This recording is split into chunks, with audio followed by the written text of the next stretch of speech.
La nuit de Noël hantée. C'était la veille de Noël, et les rues étaient plongées dans un silence glacé. Les lumières scintillaient aux fenêtres, et l'odeur de cannelle et de sapin embaumait l'air. Mais pour Louis, tout cela n'avait rien de joyeux.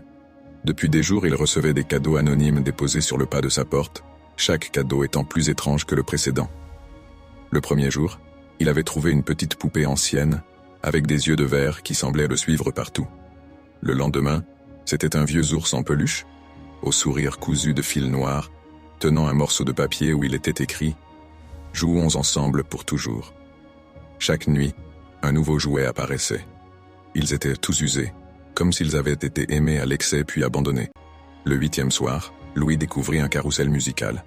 Il le remonta par curiosité, mais au lieu de la mélodie joyeuse qu'il attendait, le carrousel joua une mélodie lugubre et une voix murmura « Ils t'attendent ». Le soir de Noël, il décida de rester éveillé pour surprendre celui qui lui laissait ses étranges présents. Minuit sonna, et le silence se fit plus lourd, presque oppressant. Soudain, un léger bruit se fit entendre dans le salon. Tremblant, il s'y rendit, une lampe de poche à la main.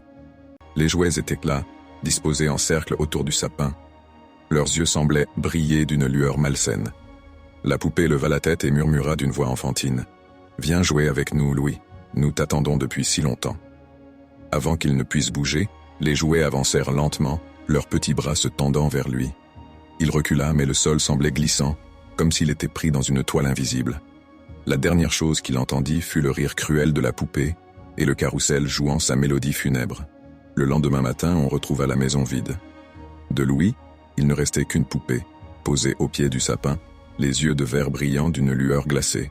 Depuis, certains disent entendre, par les nuits de Noël, le carrousel hanté jouait dans la maison abandonnée, appelant d'autres âmes à rejoindre le cercle des jouets hantés.